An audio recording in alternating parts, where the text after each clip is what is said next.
Oh, we're here again, baby. It's episode 4, Steven. You ready? Are you ready, man? Because I'm here. I'm ready to go. Ready as I'll ever be. So, did you do any cool shit this weekend? This week? Not weekend. This whole entire week? First, before we jump right into it, I do want to say this has been 1 month, 4 weeks to the day, 28 days, the 11th, it's the 7th. January 11th to February 7th. It's been 28 days. My math ain't math, and all I'm saying this is the 4th episode, and we've done it every Saturday consistently. Hey, you know, golf clap for us for being, like, consistent. Is that a golf clap? It's a golf clap, baby.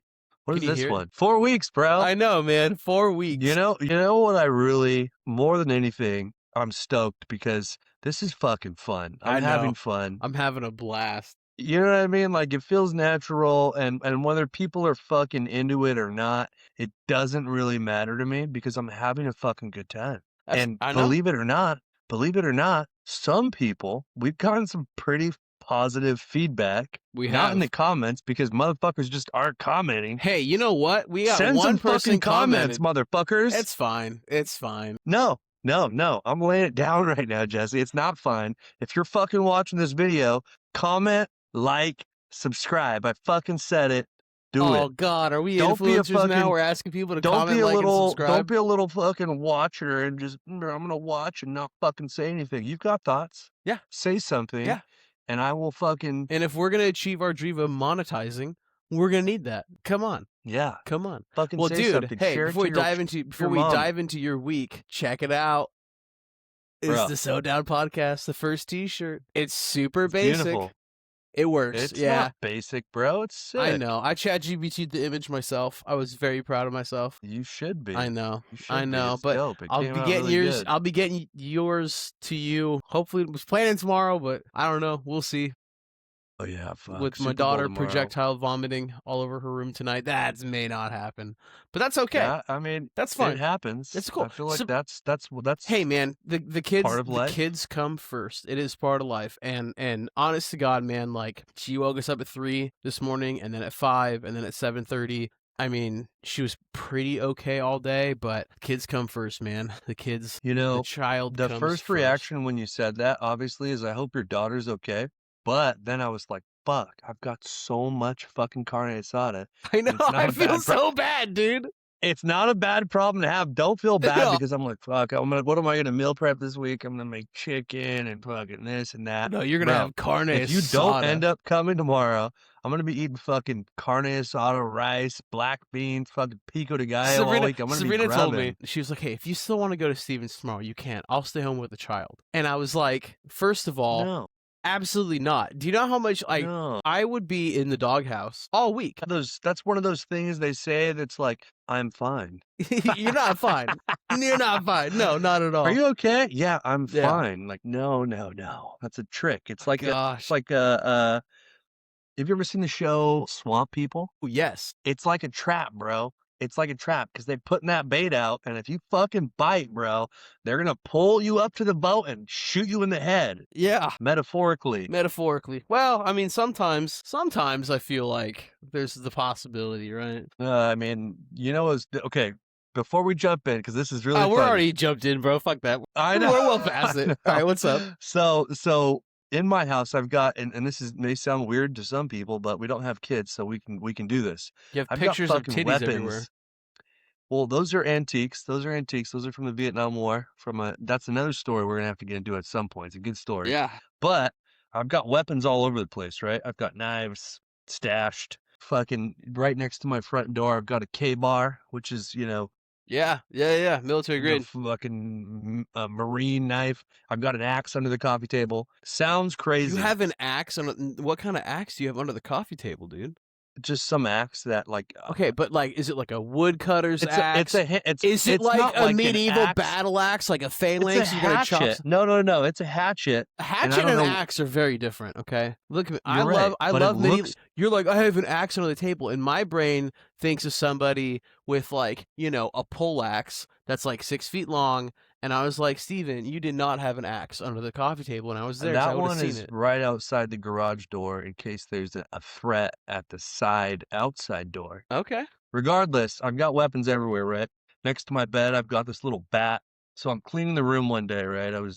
Sabrina was gone for the weekend. I'm cleaning the room, vacuuming, washing the sheets, doing all that. And I was organizing her little nightstand, some cups and shit there. You're such a sweet fella. I do it all. I do it all. Sabrina might say otherwise, but I do it all. So I'm organizing her little nightstand, right? And I see to the right of her nightstand a fucking hammer. And I'm just like, what is this? And the thought crossed my head for a split second. And I was like, what is this hammer for? What if she wakes up one night and bashes my brains in?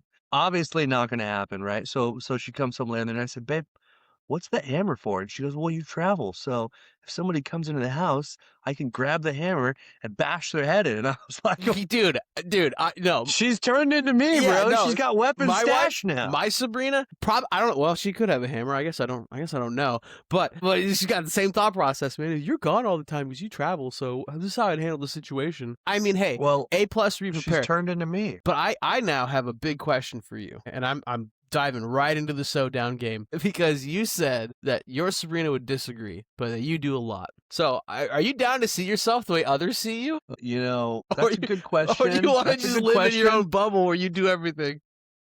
Hey, that's a good question. Younger me was probably very concerned with how I was seen. Younger me was definitely concerned how you dress, how you talk, how you're perceived. But I've gone through so much and I've done so many different things. I don't really give a fuck what people think about me or how they see me. As long as, and I guess this could really only apply to work at this point because outside of work, it's me and my wife and we fucking do our own thing.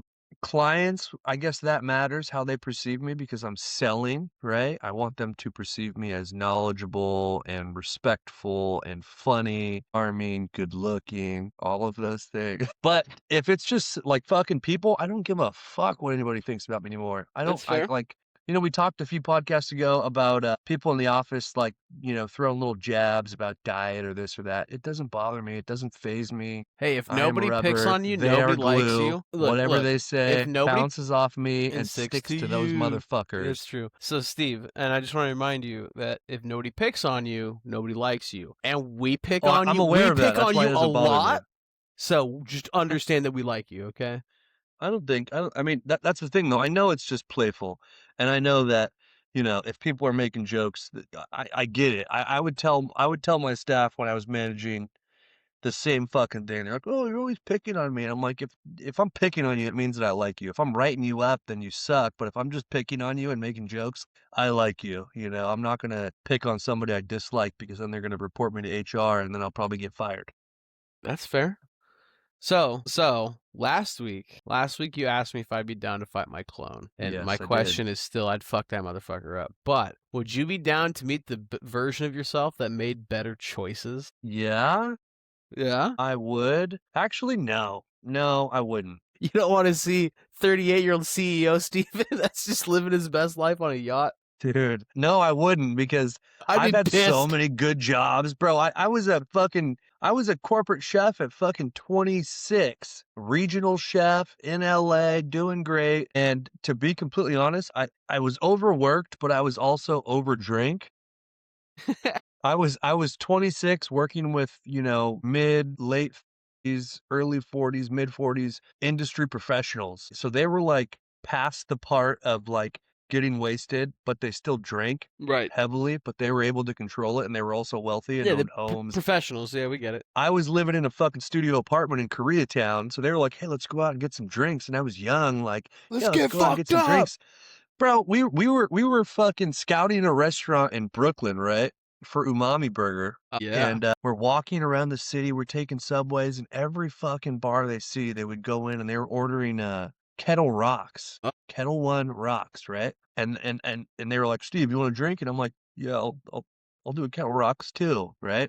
So I get fucked up. I was fine. I didn't get fucked up that trip actually, but I was exposed to that early, and I forgot where the fuck this was going. Where I don't know.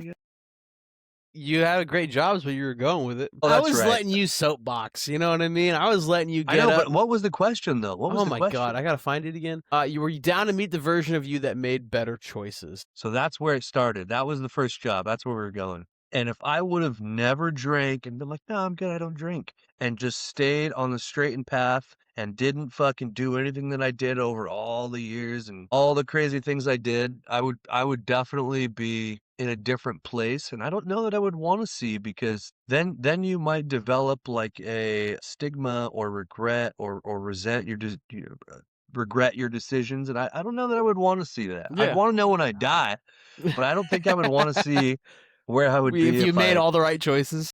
Yeah, I don't know. That's a good question, though. So now so I'm gonna build on that with another question. Would you be down to see every path that you didn't take and like how they played out?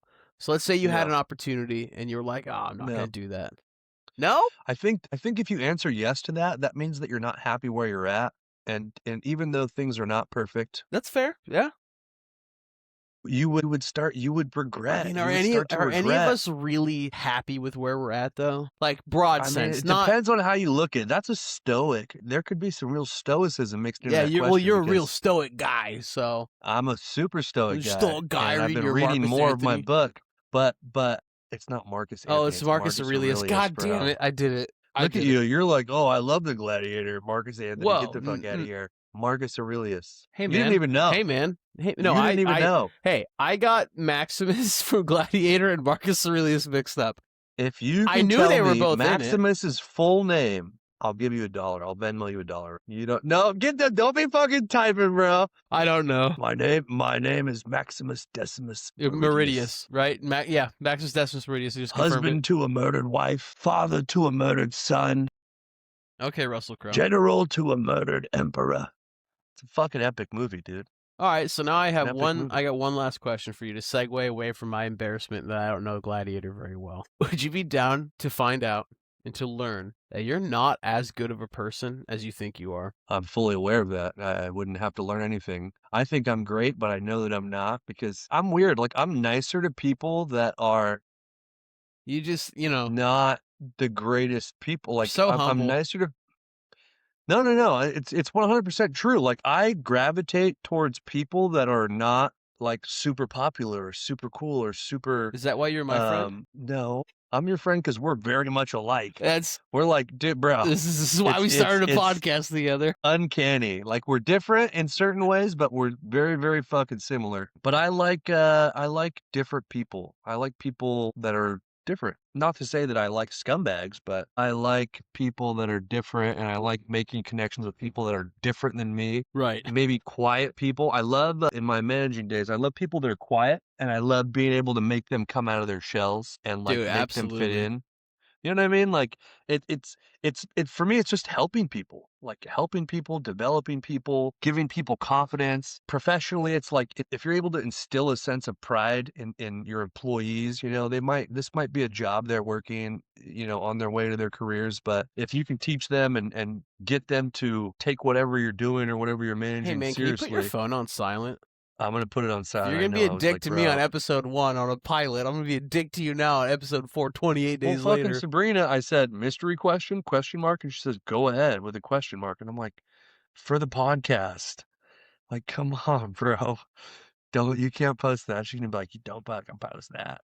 Sorry, Sabrina. It's going to be posted in some capacity. That's amazing. Probably. All right, man. Well, those are the questions that I have for you. I recognize that we did not even get into how your week was. Quite frankly, it's okay. I don't care. I care, but I don't care. You know what I mean? Well, we both had cool weeks. We both traveled. Yeah. We both did vastly different things. Yeah. I feel like you took the cake because you won a fucking award of. No, that was you won an award. I mean, yes, I got an award that had our. You won a glass award. That had our company's name. Expecting you to be like, oh yeah. No, I have it right here. I shipped that shit, dude. There's no way I was gonna fit that in my bag. They gave me a glass award and it was awesome, but they gave every sponsor an award, so that was what my sponsorship paid for. So my north of $20,000 that I spent to be there was for a glass award. But no, it was a great week, man. It's not every week you get to go to Orlando. Not every week. I got to spend an entire day at Universal Studios, 2 of the 4 parks, on the company dime. Yeah. Like, it was awesome. What was your favorite thing about that day? Because Universal's dope. They got rid of Back to the Future in LA. Honestly, dude, like, I had this. So I had a dinner at 7 p.m. with my client, Coca-Cola, the CEO and the chief operating officer of the parent company, and all these guys are, in their mid to late 40s and into their 60s, and they've got just tons of life experience that I don't have. And I had a seat at the table, and that was fucking crazy to be sitting there as these guys are talking about the macro implications of global economics and through all these restaurant chains and industries and going through stock prices and things and talking about the but you have knowledge. You can fucking participate. Correct, but I'm also not going to open my mouth and let people know that I'm a dumbass, right? So I don't think you're a dumbass, though. I think you think that.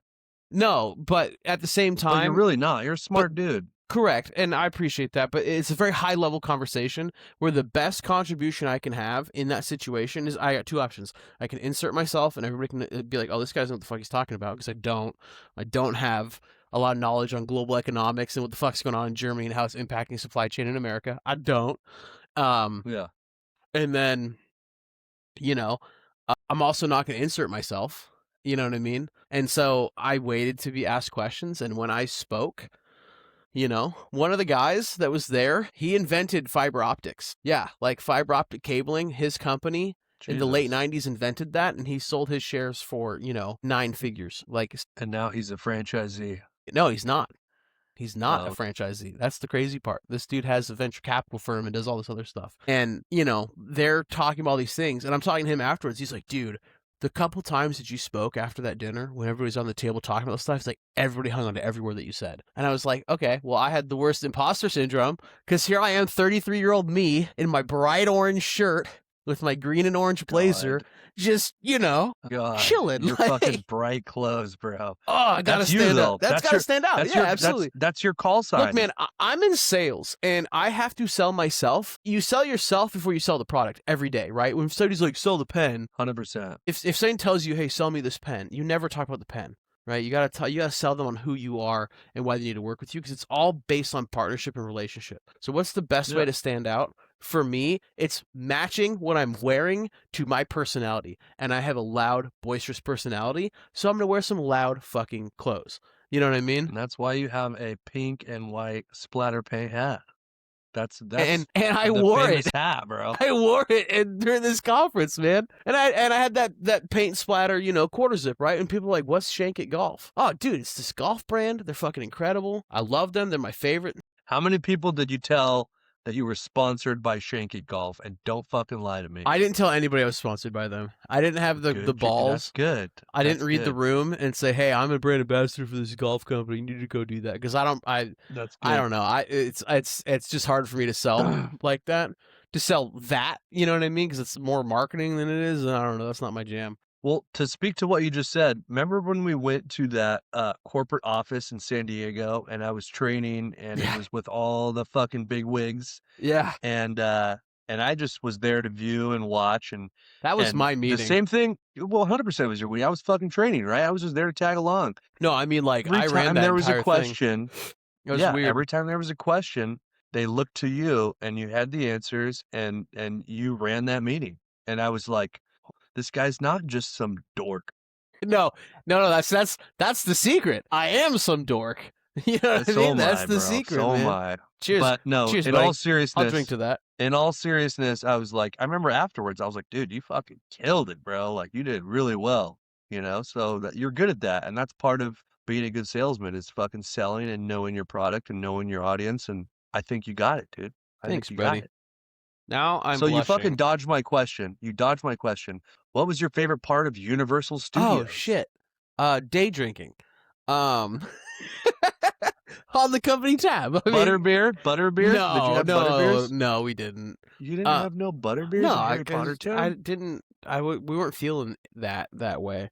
Honestly, to be transparent, my favorite part is I bought a wand for my daughter, and I bought a wand for my wife, and then I bought a stuffed toad for my daughter. So she has Mario, Luigi, Peach, and now she has a toad. And so I FaceTime with them, not that night, but the next night, and I'm talking to them. I said, "Oh, baby, look what I got you." And I showed her the toad. She's like, "Oh my God, it's a toad!" Like, she was so excited. And that was my favorite part. I mean, Universal was cool, but they opened at 10. So we got in at like 10:20 or so.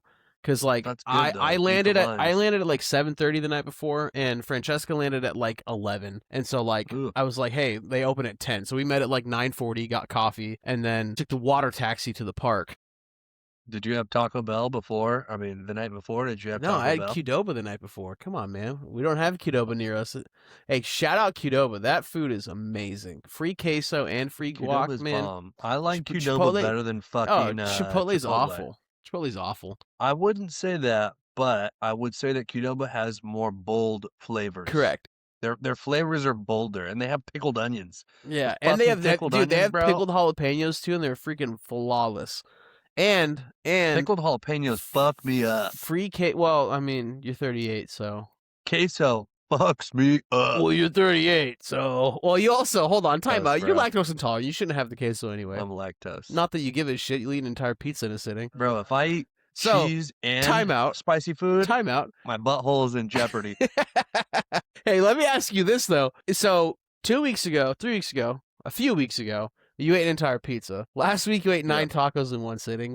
Did you eat any outrageous amounts of food this week? So that's a good lead in, because this week I traveled as well. Oh, yeah? Right? I traveled as well. Yeah. I was down and this is funny because we did a training at a factory, right, where they build equipment, kitchen equipment, obviously. You know, they pay for everything. They put us in a nice little, residence inn, Bonvoy Marriott residence inn, and they took us to dinner and paid for everything and fucking drinks all night and all that. So we're sitting at your table. There's and it was cool, but there's a bunch of different like sales companies, so it was not just Avanti, it was a mix.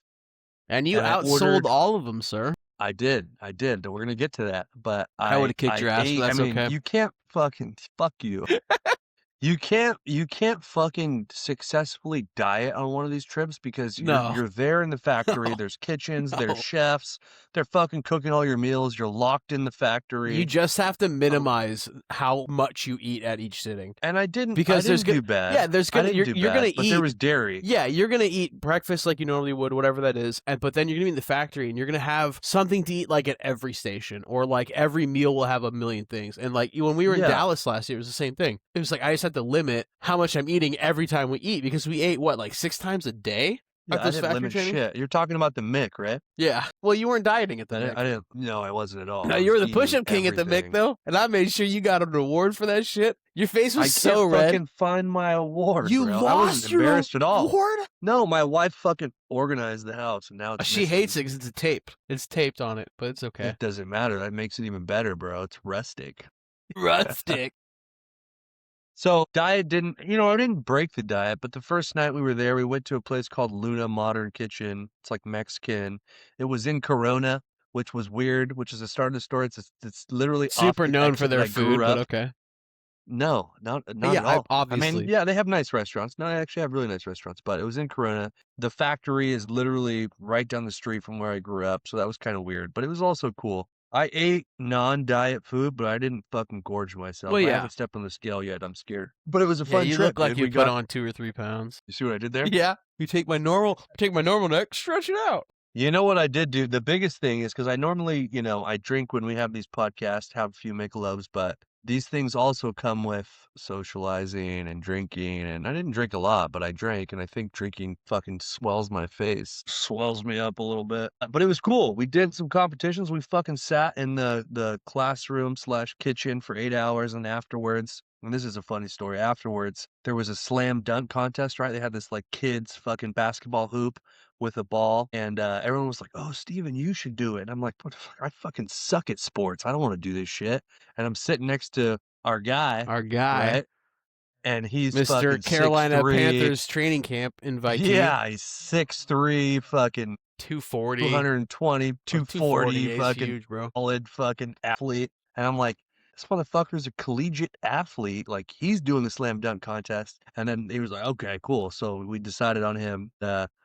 as they pick the team or they pick the people, and then as soon as they pick the people, they go, "This is actually not a fucking slam dunk contest. This is a sales contest." And I look over at him, and his face goes red, and everyone was like, "Oh shit," because he's great at what he does, but he's quiet, right? Yeah. So I fucking stepped in for him, and the two other people that did the sales competition were supposed to sell the equipment that we just learned about. One lady was a 15-year vet, the other lady was like a 20-year vet, and they were both I was really surprised because they were both so nervous, and they were both like looking at their notes and shit, and I was like, "What the fuck?" So they call me up, and you know how I am. I'm fucking I can talk the shit, I can walk the You walk. can sell sand to a beach, dude, if you needed I to. could sell sand to a beach, and I did really well, and it was fun, and I won. I fucking won the Nice. competition, bro. Good The sales stuff. competition. A chef, restaurant manager won the fucking sales That's how competition, it and it was goes. pretty fucking cool. I'm not gonna lie, it was dope. Yep, you represented well. Won a $50 card to Starbucks, and I was like, "Oh my god, I don't even drink fucking coffee." Does your wife drink coffee? Yeah, I gave it to her. Yeah, that's sick. That's still cool, I man. was going to withhold it and be like, "Hey, babe, you want a Starbucks?" And just like go and fucking use the card up and just get some brownie points. But I decided that it was And you're easier gonna get to brownie points anyway, just by I won this gift card. I'm gonna give it to you. yeah, yeah. But I would have been able to stretch a little bit. Yeah, that's fair. All right, man. Yeah. Did you get a topic from your Sabrina? Oh yeah, I did. Well, she gave me a super heavy one again, and I was like, I don't want to fucking die. I can't do heavy. I need chill. So she sent me a new Sabrina question, and it is simple in my mind.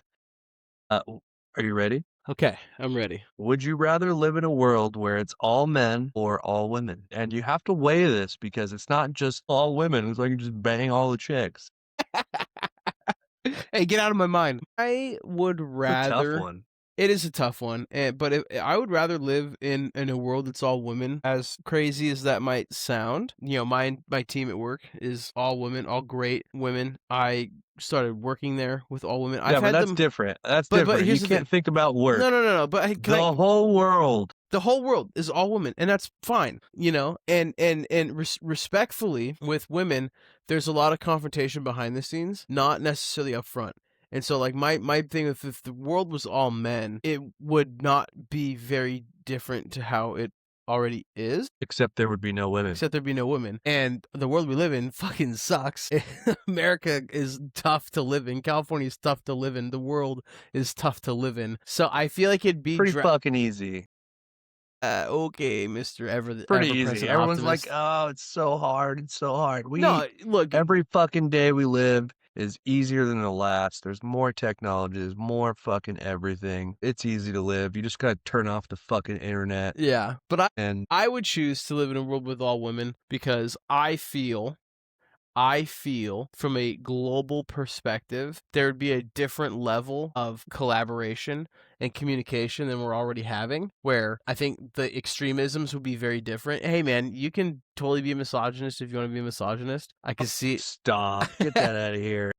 But I think it'd be different, and I would want to live in that world and see what it looked like. I'm not going to go out there and say that I think it'd be better, but I feel like in a world of all men, I feel like the extremisms would be more drastic, and I feel like there would be a lot more, not necessarily war, there's already a fuckload of war, but there'd be more conflict and more issues, and there would be a lot more, bullying's not the right term, right? But men gang up on other men that are weaker than them. So you look at a prison or something where you have different gangs and different sects that take over, and they beat down on the weaker ones, right? And you'd have a lot of that. Whereas I feel like in a world run just completely with women, not run, but completely women, it would be different. Would it be similar? Sure, it's human nature, but I feel like it'd be a different level of class and setup, you know what I mean? You took that very fucking seriously. I would never want to live in a world with all men. I would want to live in a world with all women because if you lived in a world, I mean, can you pick up what I'm putting down here, bro? Never would I want to live in. You'd be the only man. You'd be the one. You literally, but you started there saying you can't say you want to bang all the chicks. Well, that's where you went. Oh my God. I would, if there was a world with all women, I'd probably be the fucking king. and they would just be. So I'm gonna go back to that question. Would you be down to find out you're not as good a person as you think? Yeah, I would definitely pick women, 100%, because I would be the only man, and I would have to make all the babies. You know, I would have to do my part as the only man and make all the babies. You know. And just just doom the human race to inbreeding and everything that happens as those generations I feel like expand. Yeah, there would probably definitely yeah, there would be. Yeah. What am I saying? Yeah. But I mean, I feel like the human race is doomed. Everybody is all a product of inbreeding at some point or another back in the day. I mean, what is it? How many fucking Genghis Khan? You know the story of Genghis Khan? Yeah, like one in 7,600 people is one of his descendants or something like that. Yeah, it's crazy, right? Hold on, I'm gonna find out what is the ratio of people being descendants of Genghis Khan. It's roughly 1 in 200 of the male population. Isn't that fucking insane? That's absolutely nuts, dude. Which is absolutely nuts. Based on a 2003 genetic study, so that's when the world population was like 6 billion and not the 9 billion we are now. Yeah, I mean, if anything, it's gotten bigger, right? Yeah, it's gotten bigger. It can't get smaller. Yeah, I mean, I guess it could get smaller. They're talking about the birth rate going down, right? Yeah. Because America is just so fucking expensive that you can't afford to have as many kids as you used to. And I don't even think it's that. I think just our standard of life has elevated. Right. So we're like, we could have kids. We could have a fuck ton of kids. But then you're like, man, I'm not going to be able to get that Starbucks or take this vacation where these other people don't give a fuck. It's just but that's America, whether you have kids or not, dude. Like, I mean, we've had this conversation. We've talked about it. My Sabrina wants a bigger house. And I'm like, yeah, we can double our mortgage for another starter home and get an extra bedroom. We can't live the life we live right now. You're happy where you are right now. You're still young. You're only fucking 33. It'll come with time. I know. Stack your cash. Do what you're just buy some restaurants and then live the American dream, I guess. Yeah. So I have this is a good topic from you, Sabrina. My Sabrina's topic's a little more mundane, not as deep as it was the last week. Not as deep. Worst places to get tattooed. No context. So I'm assuming from where we've gotten it. No context. So I'm assuming getting like tattooed on your dickhead probably sucks, but I don't know that. I wouldn't. I mean, I wouldn't do that either. I guess it depends on who's doing it. That's a big part of it. Yeah, right. Context of worst tattoos I've gotten, it's the elbow pit. I have the pizza in the elbow pit, and that sucked. I also have my chest tatted, and that was brutal. Yeah. You know, elbow pit didn't bother me. Chest was bad. The side of the pec, it hurts. The anywhere on the stomach hurts. I've got my whole side. I've got my chest, and I've got my, I don't even know what you call like the side of the stomach, not my side, but like your ribs. I mean, I've got my whole side. Or more like your obliques, like that area? No, just to the left of my six-pack. Your obliques? Sure. That's what you call them? The side, like right fucking here. Yeah. Is that your oblique? That is your oblique. No, that's your oblique is more on the side. It's just to the side of the ab, bro. To the left of the ab. No. Okay, look up your anatomy and muscular structure. No, I don't need to look it up, bro. You're fucking stupid, Steven. Side of my stomach. Yeah. The left of right of the belly button. Yeah. Lower area fucking hurts, dude. I feel like being tatted on your throat would suck, because like my chest tattoo, I had these little lines that come up like right to the edge of my collarbone, and like the guy told me, he's like, hey, when I get to these ones right here, it's like literally like these little things right here. He's like, when I get to this one in the middle, you're gonna feel it under your chin, and like I felt it right there. I couldn't imagine getting tattooed right on your throat, dude. Like, I don't even remember when I got my chest done when I was like 26, maybe. I don't even. I got my chest done when I was 19. Dang, bro. Maybe 20. Maybe crazy. 20. Yeah. Crazy. No, I know. I mean, look, if things in life go the way I want them to go, I'm getting tattooed to the fingertips, like all the way back. Like I'll go, maybe not face, maybe not Fuck face. no, face. But I'll probably maybe you've considered your face, not in a legitimate way. I've never even fucking never even fucking thought of doing the face. Because you're a fucking bitch, Steven. No, I'm just not a fucking weirdo. Like, no face tats. You see, maybe like neck here. You know what I would 100% do, and I probably will do at some point? What? Is my head. I want to shave my head at some point and get head like a head tat, and then grow my hair out. Not to show it, but just to like be like, I did that. I knew a chick, actually. She dated my best friend before he passed. Her name's Becca, and she had the X-ray of a fetus tattooed right on the side of her head, and she would actually keep it. She would actually keep it shaved. A fetus? Yeah, like an unborn baby child. She had babies on the brain or what? She's never had a kid, and to my understanding, she has ensured that she will never have a child. That is interesting. Yeah. We'll just leave it at that. A fetus on the head, huh? Yeah. That would be like getting a vagina tattooed on my nuts. I mean, you're a little wiener, so you could. Oh! You could. I'm just saying. A fetus on the head. A fetus on the head. I want to do, follow us? I hope she hears what I just said about it. I'll send her. Like, hey, follow us. You know what I want to get, though? I want to get tattooed right on the edge of my hand. I don't want to go too far down to where it's going to replace, but I want to get tattooed right here. What are you going to get there? I really want to have "Get Wrecked" tattooed right there. Get wrecked? Don't you already have one that says "Get wrecked"? No, I've wanted one for fucking ever, dude. Just get it. Just go fucking get it. I might, to be honest, like I might, and then just see what people think and say. I have "Get Lost" above my ship. People like, get lost. I'm like, yeah, like get lost. Go on an adventure, yeah. Exactly. Go on an adventure, get lost. You know, wise man once said, "I'm going on an adventure." I always wanted to get lightsabers tattooed on the inside of my fingers, like here and here, and I'd have like lightsaber battles, like on either side of them. So you I would do one on the outside part, and then like I'd do like red, and then I'd do like a blue one, and do like little lightsaber battles. But I was talking to my tattoo artist, I was legitimately gonna do it.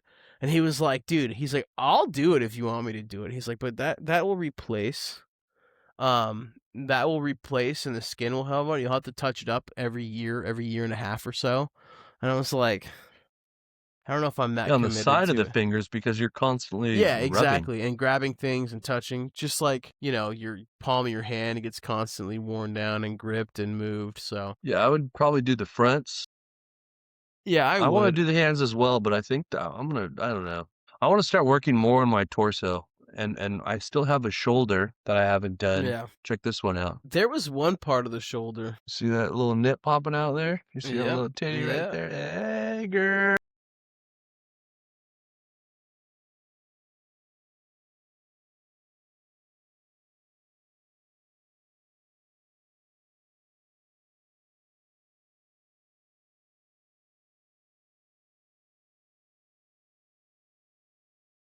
Your shoulder, dude. My shoulders, anything on my arms, they hurt. Like tattoos hurt. Dude. It's always gonna hurt.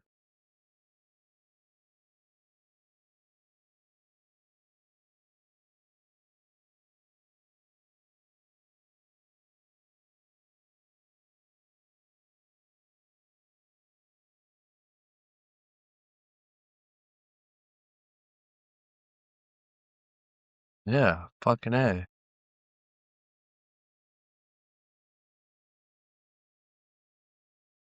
Not even 2 full months ago. You know what I mean? So that's also like a fresh in mind. What kind of a machine does your guy use? Does he use the original one, or does he use he's got the real quiet battery pack one. Okay, those ones don't hurt as bad. No, and they're not as loud. Yeah. Which it's not the same.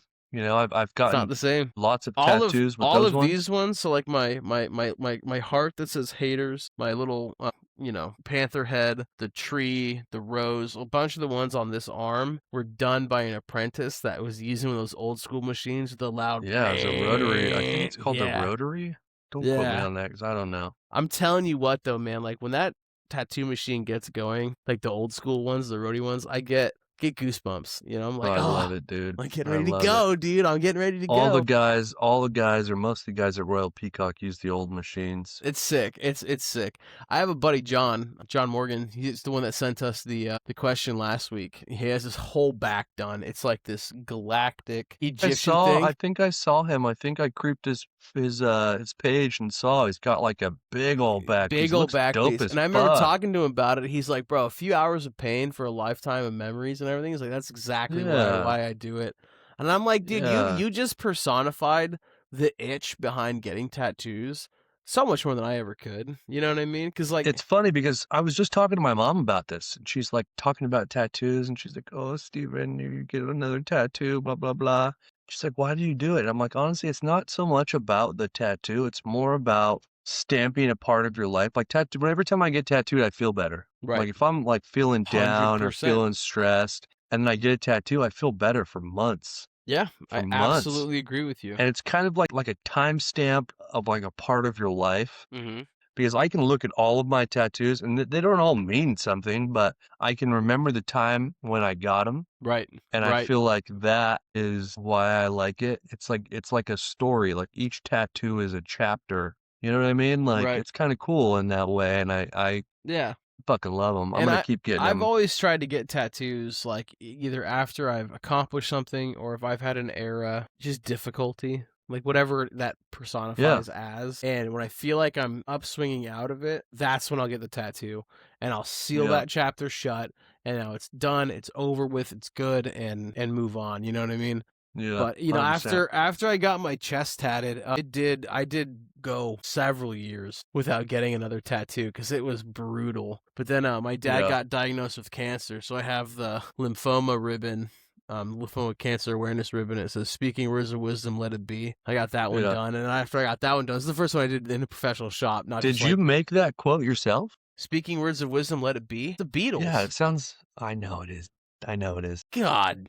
I was about to say. I'm gonna say exactly what I said when I started the pod. You know what I mean? Like it sucks, but when you have kids, like their needs come first, right? So it's like I would 100%. love to go and watch the Super Bowl and drink and hang out, but I gotta we have to make sure she's cool. And if it's just if it's just a stomach bug and she'll be over it in 20 minutes or in 2 days or something, then great. But you never know. It's totally fine. I just feel bad because she's so tired, dude. Because she was up so early this morning and like she just is like. And then you're also sitting there like, is she lethargic because she's tired or is she lethargic because she's sick? Like it's a tough spot to be in. It's probably both, dude, to be honest. Like, I mean, food poisoning or whatever, anything that makes you throw up, like, is the worst kind of fucking sickness. Right. It's literally, I was just talking to somebody about that recently. Especially, think about this, Steven. She's 5. So her level of like cognizance and self-awareness, it's only like a year and a half old. Yeah. Right. So her throwing up, this is the first time she's thrown up, like legit thrown up, that she's been like consciously aware and cognizantly aware of what's going on. And dude, last night, the first time she did it, she was freaking out. I felt so bad. And like, obviously as a parent, it's 5 a.m. and you're like, dude, like this sucks. But you have to go in there and be like, honey, are you okay? It's okay. Like, we're not mad. Like, this is a reasonable time for you to wake us up. You know what I mean? Like, having to explain all that. And that you don't get like that kids aren't born with a handbook. Like, they have no idea anything. And so it's just like I struggled super hard when she was little and she was a toddler with like I had expectations of like hey, you don't do that, you should know that. It's like, I mean, should she? Like, she's never like not touched an electrical outlet. She's not no experience with electrical outlets are, and now she wants to put stuff in it because it's a hole in a wall. Like, you know what I mean? I touched an outlet one time. I was plugging something in and like the metal parts were bent. So I was like, let me just squeeze these together and put them in while I'm squeezing it. And I fucking shocked the shit out of myself.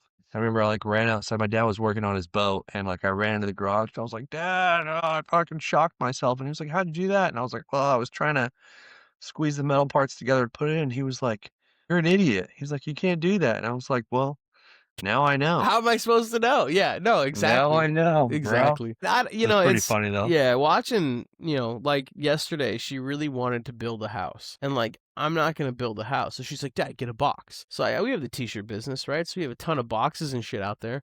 So I grabbed this flat box and she's like, tape all the edges. I said, it's not going to stand up on its own. But she's like, Dad, will you please? Fort, bro. It's called a fort. She wanted to build a house. She wanted a new bedroom. I had go figure. So I taped the edges. It's not standing up. She doesn't want me to close the box on one side. So I'm like, you have to. I'm like, look at our house. Look at the room that we're in, right? You have these 4 walls that are supporting it, but then you have the ceiling. So on top of that ceiling, there is a roof line and there's wood and everything that holds it together. It's all attached to. And she was like, can we do that with this? I said, no, but what we can do is I can put internal structure in. So I found a box that fit the inside. I slid on the edge and now it sits up, and she just loves crawling through it and having all the thing. But she keeps knocking it down. Instead of getting upset, she'll be like, I just have to put the box back up, and like understands like it has to have the internal structure. And I was like, in the back of my mind, I'm like, this is something stupid that I did because she was getting upset about it.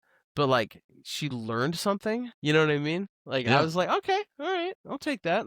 I think they call that parenting. They do. Teach these kids, and like they might want to do something silly or something fun. Yeah. Little lessons in these moments, like you're a dad. No, 100%. I'm absolutely a dad. I'm gonna get that tattooed on my forehead. I'm dad. Be great. You should. I think you should. That would be a great sales. Hey man, I'm full of good ideas. Are you? I don't know. You're full of shit. Yeah. Oh my God, man. All right, dude. I want to end with a little stoic quote because I'm kind of a stoic dude. Okay? You're kind of a stoic guy. This is from Meditations. Is that Mark Anthony? By Marcus. Yeah, Mark Anthony. Just trying to piss you off. You fucking dork. Ready? No. Okay, now I'm ready. Waste no time arguing about what a good man should be. Be one. Would you like me to read it to you again? Yeah, one more time. Waste no more time arguing about what a good man should be. Be one. I need you to listen to that. I need you to listen to that, bro. All right, big dog. Stop doing what you're doing and be a good man. Think about it. All right, buddy. Have a good one, man.